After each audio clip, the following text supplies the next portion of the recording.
శ్రీ గణేశాయ నమః. శారదా గురుభ్యో నమః. ఈటీవీ లైఫ్ ఆధ్యాత్మిక ఛానల్ ప్రేక్షకులకు శుభోదయం. శ్రీరస్తు కార్యక్రమానికి శుభస్వాగతం. కార్యక్రమంలో శుభతిథి అంశంలో నేటి పంచాంగ వివరాలు చూద్దాం. ఆంగ్ల తేదీ 10వ తేదీ 12వ నెల 2025 సంవత్సరం బుధవారం. స్వస్తి శ్రీ చాంద్రమాన శ్రీ విశ్వావసునామ సంవత్సరం దక్షిణాయనం హేమంత ఋతువు మార్గశిర మాసం కృష్ణపక్షం షష్ఠి తిథి రాత్రి 7 గంటల 8 నిమిషాల వరకు, అనంతరం సప్తమి. ఆశ్లేష నక్షత్రం ఉదయం 8 గంటల 6 నిమిషాల వరకు, అనంతరం మఘా నక్షత్రం. వైధృత యోగం సాయంకాలం 6 గంటల 44 నిమిషాల వరకు, అనంతరం విష్కంభ యోగం. గరజీకరణం ఉదయం 7 గంటల 36 నిమిషాల వరకు, అనంతరం వణిజీకరణం. నేటి వర్జ్యం రాత్రి 8 గంటల 5 నిమిషాల నుండి 9 గంటల 41 నిమిషాల వరకు. నేటి దుర్ముహూర్తం పగలు 11 గంటల 43 నిమిషాల నుండి 12 గంటల 27 నిమిషాల వరకు. నేటి అమృత ఘడియలు ఉదయం 6 గంటల 32 నిమిషాల నుండి 8 గంటల 6 నిమిషాల వరకు. తిరిగి అమృత ఘడియలు తెల్లవారుజామున 5 గంటల 41 నిమిషాల నుండి ప్రారంభమవుతాయి. నేటి రాహుకాలం మధ్యాహ్నం 12 గంటల నుండి 1 గంట 30 నిమిషాల వరకు. నేటి యమగండం ఉదయం 7:30 గంటల నుండి 9 గంటల వరకు. ఇక ఈనాడు తిథివార నక్షత్రాలను అనుసరించి చేయదగిన దేవతాపాసన గురించి విచారించినట్లయితే షష్ఠి ఉదయం పూట ఆశ్లేష నక్షత్రం ఉండడం చాలా విశేషం. ఈ సమయంలో సుబ్రహ్మణ్య దర్శనం చేయడం, సుబ్రహ్మణ్య స్తోత్రపారాయణ చేయడం, సుబ్రహ్మణ్యుడి అర్చన జరిపించడం చాలా విశేషం. సుబ్రహ్మణ్యం సర్వగురువు అని పరమగురుస్వరూపం సుబ్రహ్మణ్యుడు. అట్లానే జాతకంలో కుజ రాహు కేతు సంబంధమైనటువంటి సర్పగ్రహ దోషాలు ఉన్నవాళ్ళు సుబ్రహ్మణ్యుడిని ఆరాధించడం చాలా విశేషం. చక్కటి కళత్ర సంపదను, అదేవిధంగా సత్సంతాన సౌభాగ్య సిద్ధిని ఇచ్చేటటువంటి పరమ మంగళమూర్తి సుబ్రహ్మణ్యుడు. ఈ సుబ్రహ్మణ్య స్తోత్రాల్లో హే స్వామినాథ కరుణాకర దీనబంధో అంటూ ప్రారంభమయ్యేటటువంటి శంకరాచార్య ప్రోక్తమైనటువంటి సుబ్రహ్మణ్యాష్టకం చాలా విశేషమైంది. ఈ సుబ్రహ్మణ్య అష్టకాన్ని భక్తిపూర్వకంగా ఉపాసనగా ఎవరైతే నిత్యం పారాయణ చేస్తారో వారందరికీ మమదేహి కరావలంబం అడిగినట్లుగా సుబ్రహ్మణ్యుడు తప్పకుండా ఆ కర అవలంబాన్ని ఆయన అనుగ్రహిస్తాడు. ఎంతో మంగళస్వరూపుడు సుబ్రహ్మణ్యుడు. అటువంటి సుబ్రహ్మణ్య ఆరాధన మన సంప్రదాయంలో చాలా విశిష్టమైందిగా చెప్పబడుతుంది. శంకర భగవత్పాదుల వారు షణ్మత స్థాపన చేసి మనకి పంచాయతన అర్చన అనేటటువంటి ఒక సౌభాగ్యాన్ని మనకి కల్పించి 6 దేవతలు ఉన్నప్పటికీ 5 మాత్రమే దేవతామూర్తులను ఇచ్చాడు. 6వ మూర్తి ఎక్కడున్నాడు అంటే కంచి పరమాచార్య స్వామి వారు, చంద్రశేఖర పరమాచార్య స్వామి వారు చెప్తారు. 6వ మూర్తి సుబ్రహ్మణ్యుడు ఎక్కడున్నాడంటే ఆయన అగ్నిస్వరూపుడు, అజ్ఞాత్మకుడు, అగ్నిగర్భుడు కనుక దీపారాధనే సుబ్రహ్మణ్యుడు అన్నారు. అందుకే మన సంప్రదాయంలో ఏ కార్యక్రమం చేసినా దీపారాధన చేసే ప్రారంభిస్తాం. అదేవిధంగా మానవుడు ఒంటి మీద బట్ట కట్టుకోవడం తెలియనటువంటి ఆ సందర్భంలో కూడా అగ్నిని చూసి నమస్కరించేవాడు. అందుకే మన చరిత్రను కనుక మనం గమనించినట్లయితే మొట్టమొదట ఆదిమానవుడిగా ఉండి నమస్కరించబడినటువంటి దైవం ఎవరంటే అగ్నిహోత్రుడు. అటువంటి అగ్నిస్వరూపంగా ఉన్నటువంటి శిఖివాహనుడు, షడాననుడు, మయూరధ్వజుడు ఆ సుబ్రహ్మణ్యుడి యొక్క దివ్యకృప అందరికీ పరిపూర్ణంగా లభించాలని ఆశిస్తూ సుబ్రహ్మణ్య పాహ్యమాం, సుబ్రహ్మణ్య రక్షమాం. స్వస్తి.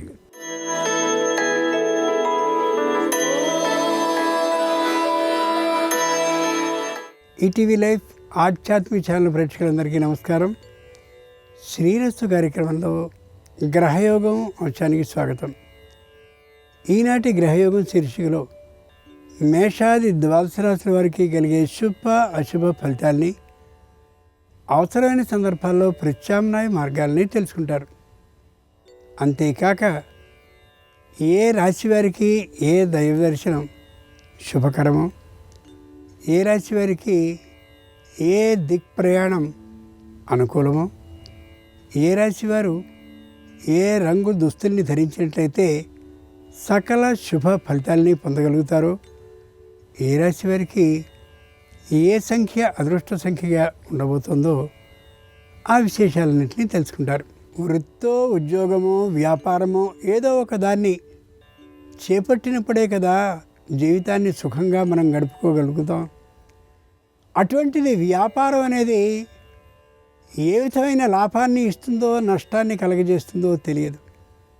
ఆ కారణంగా వ్యాపారంలో లాభ పరంపరని సాధించడానికి ఆధ్యాత్మికంగా ఏ విధమైన విద్య విధానాల్ని పాటించాలో ఆ విశేషాల్ని శ్రీకరం శీర్షికలో ఇప్పుడు మనం తెలుసుకుందాం.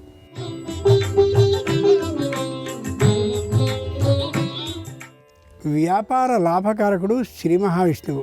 విష్ణుమూర్తి వివిధ స్వరూపాల ఆరాధన వ్యాపార లాభాలకి దోహదపడుతుంది. వ్యాపార సంస్థల్లో తప్పనిసరిగా లక్ష్మీ నృసింహస్వామి చిత్రపటం ఉండాలి. ప్రతి బుధవారం లక్ష్మీ నృసింహస్వామిని గంధంతో పూజించి ధూపాన్ని సమర్పించాలి. వ్యాపార విజయాలకి ఆవులకి పచ్చగడ్డిని తినిపించాలి. చిన్న దుకాణాలు నిర్వహించేవారు ప్రతినిత్యం తాము మొదటగా సంపాదించిన ధనం నుండి కొంత మొత్తాన్ని తీసి పక్కన ఉంచాలి. ఆ ధనంతో ఏదైనా సత్కార్యాన్ని చేయాలి. దీనివల్ల వారి వ్యాపార లాభం మరింతగా పెరిగే అవకాశం ఉంటుంది. వ్యాపారం లాభదాయకంగా కొనసాగుతుంది కూడా. చిన్న చిన్న వ్యాపారస్తులు ప్రతి బుధవారం నాడు ఆవుకి కొద్దిగా పచ్చికని దాణాగా సమర్పించాలి. ఆకుకూరల్ని కూడా తినిపించాలి. అరటి ఆకులో నవధాన్యాలని పోసి వాటిని వ్యాపార సంస్థలో ప్రతి బుధవారం నాడు ఉంచాలి. ప్రతి బుధవారం వ్యాపార స్థలంలో లక్ష్మీ గణపతి విగ్రహానికి లేదా చిత్రపటానికి తులసి మాలికని సమర్పించుకోవాలి. ప్రతి బుధవారం నాడు వ్యాపార స్థల సింహద్వారాన్ని మామిడాకులతో అలంకృతం చేయాలి. ముందుగా నేటి పంచాంగం. ఈరోజు బహుళ షష్ఠి, బుధవారం. నక్షత్రం ఆశ్లేష ఉదయం 8:06 వరకు, తదుపరి మఖ. ఇక నేటి గ్రహస్థితిని పరిశీలించి చూస్తే మిథునంలో గురుడు, కర్కాటకంలో చంద్రుడు, సింహంలో కేతువు, వృశ్చికంలో రవి బుధ శుక్రుడు, ధనుస్సులో కుజుడు, కుంభంలో రాహువు, మీనంలో శని ఉన్నారు. తాత్కాలికమైన ఈ గ్రహస్థితి ఆధారంగా మేషాది ద్వాదశ రాశుల వారికి కలిగే శుభ అశుభ ఫలితాల్ని క్రమంగా పరిశీలించుద్దాం. ముందుగా మేషరాశి.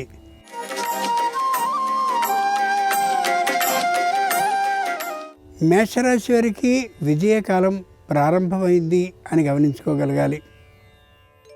ఆర్థికంగా ఎవరి నుండి రుణాన్ని స్వీకరించవలసిన అవసరాలు ఉండవు. తొందరపడి రుణానికి వెళ్ళడం అంత సరైన ఆలోచన కాకపోవచ్చు. చేస్తున్నటువంటి స్థలాన్ని వృత్తిరీత్యా మార్చడం కానీ, చేస్తున్నటువంటి వ్యాపారాన్ని మార్చుకోవాలనే ఆలోచన కానీ సరికాదు. కుటుంబంలో అందరూ ఏకవాక్యతతో ఉండే కారణంగా మానసికమైన ప్రశాంతత చేకూరుతుంది. కుటుంబంలో నూతన సంతానానికి అవకాశం కూడా లభించవచ్చు. కొద్ది ప్రయత్నాన్ని కానీ చేసినట్టయితే వివాహాది శుభకార్యాలు అప్రయత్నంగా నెరవేరే అవకాశం ఉండొచ్చు. బుధవారం సందర్భంగా మేషరాశి వారు కళ్యాణ వెంకటేశ్వర స్వామి వారిని పసుపు అక్షతలతో పూజించి గారెలను నైవేద్యంగా సమర్పించినట్లయితే వ్యాపారంలో లాభ వార్తను వినే అవకాశం ఉంటుంది. ఉత్తర దిక్ ప్రయాణం అనుకూలం. కలిసి వచ్చే రంగు తెలుపు. అదృష్ట సంఖ్య 3.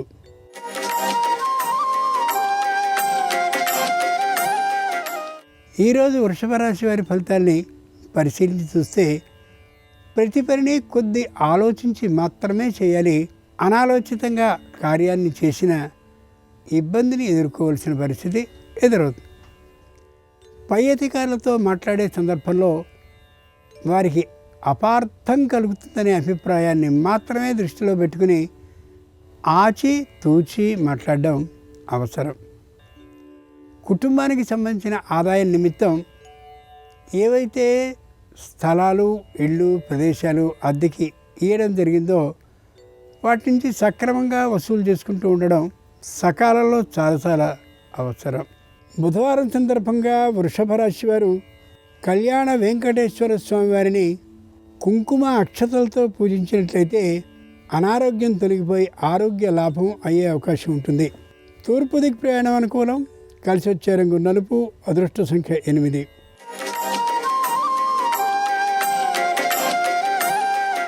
ఈరోజు మిథున రాశి వారి ఫలితాలను పరిశీలించి చూస్తే షష్ఠంలో కుజుడు ఉన్నటువంటి కారణంగా ఆర్థికపరమైనటువంటి విజయాలు లభించే అవకాశం మెండుగా గోచరిస్తుంది. అయినప్పటికీ కూడా వచ్చినటువంటి సొమ్ము కంటే కూడా వ్యయమయ్యేటటువంటి సొమ్మే హెచ్చుగా ఉండేటువంటి కారణంగా మానసికంగా ధైర్యంగా ఉంటారు. మరికొద్ది ఆదాయం ఉంటే బాగుండుననే ఆలోచనతో ఉండొచ్చు కూడా. రుణాన్ని తీసుకోవడం ఏమాత్రమూ సరి కాదు. రుణం లభించేటటువంటి అవకాశం ఉన్నప్పటికీ కూడా ఉన్నంతలో కాలాన్ని గడపడం చాలా చాలా మంచిది.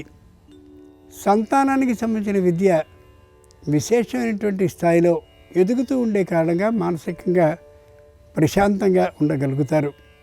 బుధవారం సందర్భంగా మిథున రాశి వారు వరలక్ష్మీదేవిని పుష్పజలాలతో అభిషేకించినట్టయితే వ్యాపారంలో శుభవార్తను వినే అవకాశం ఉంటుంది. దక్షిణ దిక్ ప్రయాణం అనుకూలం. కలిసొచ్చే రంగు పసుపచ్చన. అదృష్ట సంఖ్య 9.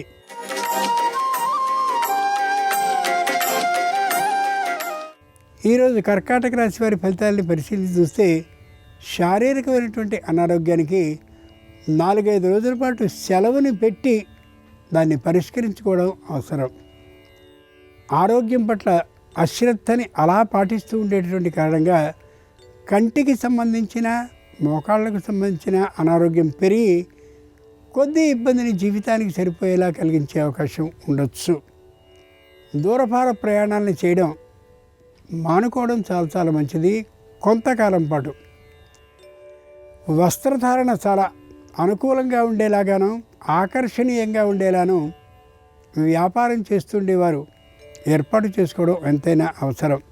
బుధవారం సందర్భంగా కర్కాటక రాశి వారు బడబానల వీరాంజనేయ స్వామి వారిని పూజించి చెరకు ముక్కల్ని నైవేద్యంగా సమర్పించినట్లయితే ఆర్థికంగా రావాల్సినటువంటి బకాయిలన్నీ శ్రమ లేకుండా తిరిగి వచ్చే అవకాశం ఉంటుంది. పశ్చిమ దిక్ ప్రయాణం అనుకూలం. కలిసి వచ్చే రంగు నీలం. అదృష్ట సంఖ్య 7.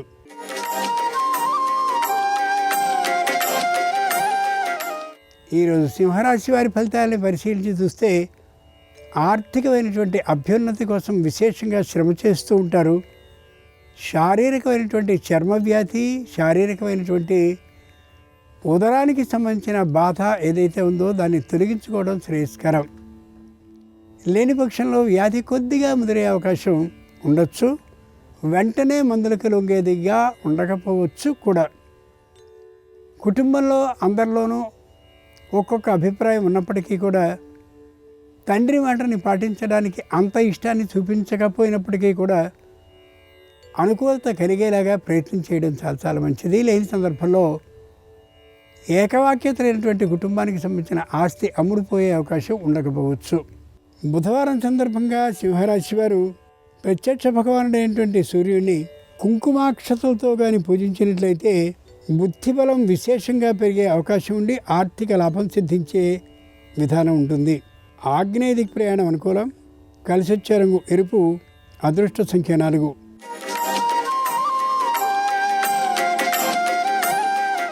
ఈరోజు కన్యారాశి వారి ఫలితాలను పరిశీలించి చూస్తే ఆర్థికంగా విశేషమైనటువంటి లాభం కలిగి ఉంటారు. సమ్మాన సందర్భాలు అనేకం కనిపిస్తూ ఉండొచ్చు. గృహప్రవేశం కానీ, వివాహం కానీ, లేదా ఈ రెండు కానీ, లేదా తత్సమానమైనటువంటి మరో శుభకార్యం కానీ జరిగే అవకాశం ఉండొచ్చు. ఒక శుభవార్త కుటుంబం మొత్తాన్ని ఆనందంతో నింపేదిగా ఉండొచ్చు. అన్ని రంగాల్లోనూ ప్రముఖులైనటువంటి వారితో విశేషమైనటువంటి పరిచయాలు ఏర్పడతాయి. తమని గురించి తాము ప్రచారం విశేషంగా చేసుకోగలుగుతారు కూడా. వృత్తి ఉద్యోగ వ్యాపారపరమైనటువంటి ఆదాయాలు విశేషంగా ఉంటాయి ఈ రాశి వారికి ఈ రోజున. బుధవారం సందర్భంగా కన్యారాశి వారు హయగ్రీవ స్వామివారిని కనకాంబరాలతో పూజించి ఆయనకు ప్రీతికరమైనటువంటి పాయసాన్ని నైవేద్యంగా సమర్పించినట్లయితే నూతన ఉద్యోగ లాభం, వేతన ఆధిక్యంతో కలిగే అవకాశం ఉండొచ్చు. నిరుతి దిక్ ప్రయాణం అనుకూలం. కలిసొచ్చే రంగు నలుపు. అదృష్ట సంఖ్య 6.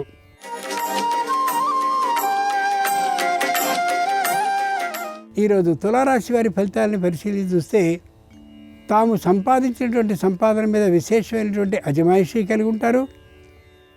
ఎవ్వరు అడిగినప్పటికీ కూడా, ఎంత దగ్గరి వారు అడిగినప్పటికీ కూడా రుణాన్ని ఇవ్వడానికి ఏమాత్రపు ఇష్టాన్ని చూపించరు. మొగమాటం లేకుండా ఉన్నదన్నట్టుగా చెప్పగలుగుతారు. సంతానానికి సంబంధించిన విద్యా విషయంలో విశేషంగా వ్యయం చేయడానికి ఏమాత్రం వెనుకాడరు. అంతేకాక సంతానం విషయంలో నిర్మోగమాటంగా వ్యవహరించగలుగుతూ ఉంటారు కూడా.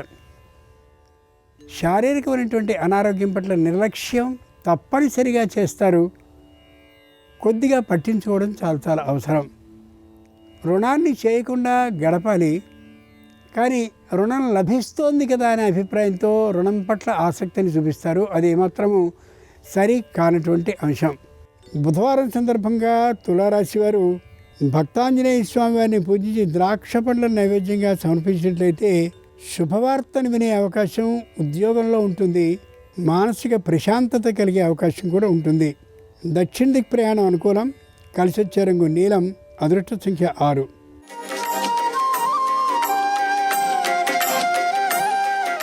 ఈరోజు వృశ్చిక రాశి వారి ఫలితాలను పరిశీలన చూస్తే మాటలో కటువుదనం గోచరిస్తూ ఉంటుంది. మనసు వెన్నగా ఉన్నప్పటికీ కూడా మాట పైతీరుని చూసి రుణాన్ని ఇయ్యదలిచిన వారు, అలాగే సహాయం వ్యాపారానికి చేయదలిచినటువంటి వారు ఒక అడుగు వెనక్కి వేసే అవకాశం ఉండొచ్చు. దూరభార ప్రయాణాన్ని చేస్తే తప్ప వ్యాపారం చక్కగా నడిచే అవకాశం ఉండకపోవచ్చు. శారీరకమైనటువంటి అనారోగ్యం కారణంగా ఒక అడుగు వెనక వేసేటటువంటి అవకాశం గోచరిస్తుంది. రుణం లేకుండా వ్యాపారాన్ని నడపాలి అని ఆలోచిస్తారు, కానీ కొంత మాత్రపు రుణమైనా లేకుండా వ్యాపారం నడపడం అనేది అసాధ్యం అనే అభిప్రాయం కలగచ్చు. మాటలో దూకుడుతనం లేకుండా ఉండడం అత్యవసరం. బుధవారం సందర్భంగా వృశ్చిక రాశి వారు హయగ్రీవ స్వామి వారిని కనకాంబరాలతో పూజించి ఆయనకు ప్రీతికరమైనటువంటి గారెలను నైవేద్యంగా సమర్పించగలిగినట్లయితే మానసిక ప్రశాంతతతో పాటు ఆర్థిక లాభం కూడా కలిగే అవకాశం ఉండొచ్చు. దక్షిణ దిక్ ప్రయాణం అనుకూలం. కలిసి వచ్చే రంగు పసుపచ్చన. అదృష్ట సంఖ్య 6.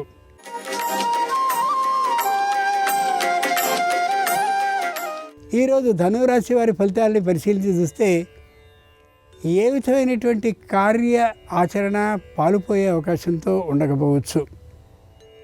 ఏ నిర్ణయాన్ని తీసుకోవాలో సలహా ఇచ్చేటటువంటి వారు కూడా దాదాపుగా ఉండకపోవచ్చు. చేస్తున్నటువంటి వ్యాపార నిర్వహణలో కొన్ని ఒడిదుడుకులు ఎదుర్కోవలసి రావచ్చు. సరైనటువంటి సలహాని ఇచ్చేటటువంటి వ్యక్తులు లేనటువంటి కారణంగా స్వీయ నిర్ణయాన్ని పాటించవలసి వస్తుంది. ఒక కొంత నష్టానికి గురయ్యే అవకాశం కూడా ఉండొచ్చు. ఆర్థికమైనటువంటి విషయాల్లో తలదూర్చడం అంత ఏమాత్రం సరైనటువంటి అంశం కాకపోవచ్చు. పెద్దలైనటువంటి వారు నిర్వహించేటటువంటి వ్యాపారంలో భాగస్వాములుగా ఉండడం మాత్రమే ఉన్నతమైనటువంటి కార్యక్రమంగా భావించాలి. బుధవారం సందర్భంగా ధనురాశి వారు శ్రీలక్ష్మీదేవిని పంచామృతాలతో అభిషేకించి ఆమెకు ఉన్నంతలో పుష్పార్చన చేసినట్లయితే నూతన భూ లాభానికి అవకాశం ఉండొచ్చు.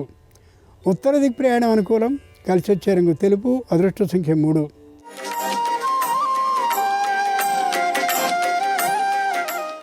ఈరోజు మకర రాశి వారి ఫలితాలని పరిశీలించి చూస్తే ఆర్థికంగా బలోపేతంగా ఉండడం కోసం ప్రయత్నాన్ని చేస్తారు, కానీ అది అసాధ్యం అవుతుంది.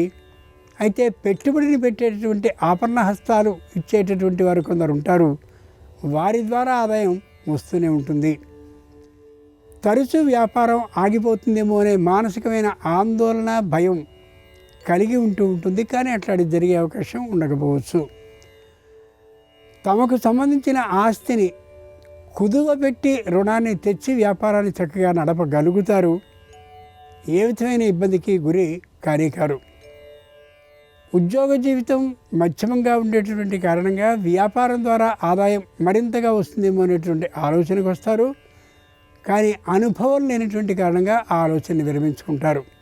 బుధవారం సందర్భంగా మకర రాశి వారు శ్రీ మహాగణాధిపతిని బిల్వదళాలతో అర్చించినట్లయితే మానసికమైన ఆందోళన పూర్తిగా తొలగిపోయి విఘ్నాలు ఉండవు. ఈశాన్య దిక్ ప్రయాణం అనుకూలం. కలిసి వచ్చే రంగు ఎరుపు. అదృష్ట సంఖ్య 4.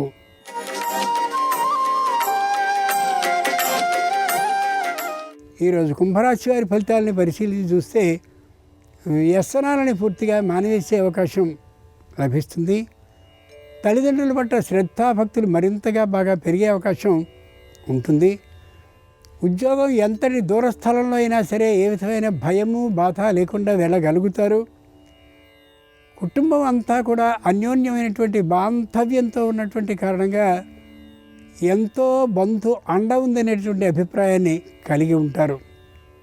చిన్నమైనటువంటి ఇబ్బందులు వచ్చినప్పటికీ కూడా దాటుకోగలిగిన పరిష్కార మార్గాల్ని అనుభవజ్ఞులైనటువంటి వారి ద్వారా పొందగలుగుతారు. వృత్తి ఉద్యోగ వ్యాపారపరమైనటువంటి ఆదాయాలు మధ్యమంగానే ఉంటాయి ఈ రాశి వారికి. ఈ రోజున న్యాయస్థానంలో మాత్రం తప్పక విజయ పథానికి సంబంధించిన తీర్పు వచ్చే అవకాశం పుష్కలంగా గోచరిస్తుంది. బుధవారం సందర్భంగా కుంభరాశి వారు శ్రీ మహావిష్ణువుని ముద్ద మందారాలతో అర్చించినట్లయితే నూతన ఉత్సాహం సిద్ధించే అవకాశం ఉండొచ్చు. తూర్పు దిక్ ప్రయాణం అనుకూలం. కలిసొచ్చే రంగు తెలుపు. అదృష్ట సంఖ్య 2.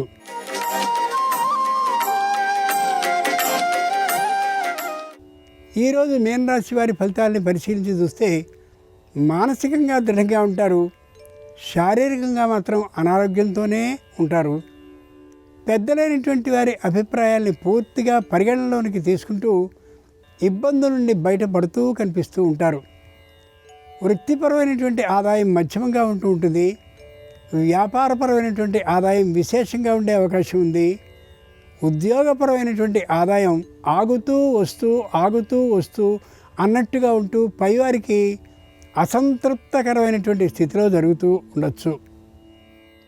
ముఖ్యంగా న్యాయస్థానంలో ఒక అభియోగం అపరిష్కృతంగా ఉన్నటువంటి కారణంగా తీర్పు మీదే దృష్టి విజయపథాన నడుస్తుందనేటువంటి ఆలోచన కలిగి పరమ ధైర్యంగా ఉండగలుగుతారు. బుధవారం సందర్భంగా మీనరాశి వారు విజయలక్ష్మీదేవిని పూజించి ఆమెకు ఆవు పాలను నైవేద్యంగా సమర్పించినట్లయితే తప్పక సర్వకార్యాల్లోనూ కూడా విజయ సిద్ధి అయి తీరుతుంది. తూర్పు దిక్ ప్రయాణం అనుకూలం. కలిసొచ్చే రంగు ఎరుపు. అదృష్ట సంఖ్య 8. ఇవి ఈనాడు ద్వాదశ రాశుల వారికి కలిగే శుభ అశుభ ఫలితాలు. నమస్కారం. ఈరోజు బుధవారం ఉదయం 8:06 వరకు ఆశ్లేష నక్షత్రం ఉంది. ఆశ్లేష నక్షత్రానికి అధిపతి బుధుడు. బుధవారానికి అధిపతి బుధుడు, ఆశ్లేష నక్షత్రానికి అధిపతి బుధుడు. ఈ సందర్భంగా బుధుడి బలాన్ని పెంపొందింపజేసుకొని విద్యా ఉద్యోగ వ్యాపార రంగాల్లో విశేషంగా రాణించటానికి ఎలాంటి ముఖ్యమైన విధి విధానాలు పాటించాలో నేటి శుభం లాభం అనే శీర్షికన పరిశీలిద్దాం.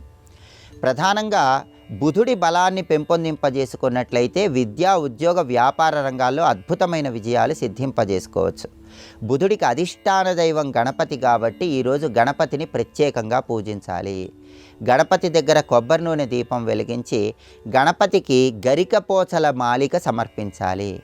గరికపోచలతో గణపతిని పూజించి బెల్లం ముక్క గణపతికి నైవేద్యంగా సమర్పించి గణపతి పూజకు వినియోగించిన గరికపోచలు దగ్గర ఉంచుకొని కార్యనిమిత్తమై బయటికి వెళ్ళాలి. ఇలా చేస్తే బుధుడు తొందరగా యోగిస్తాడు. వృత్తిపరంగా మంచి పురోభివృద్ధిని సాధించవచ్చు.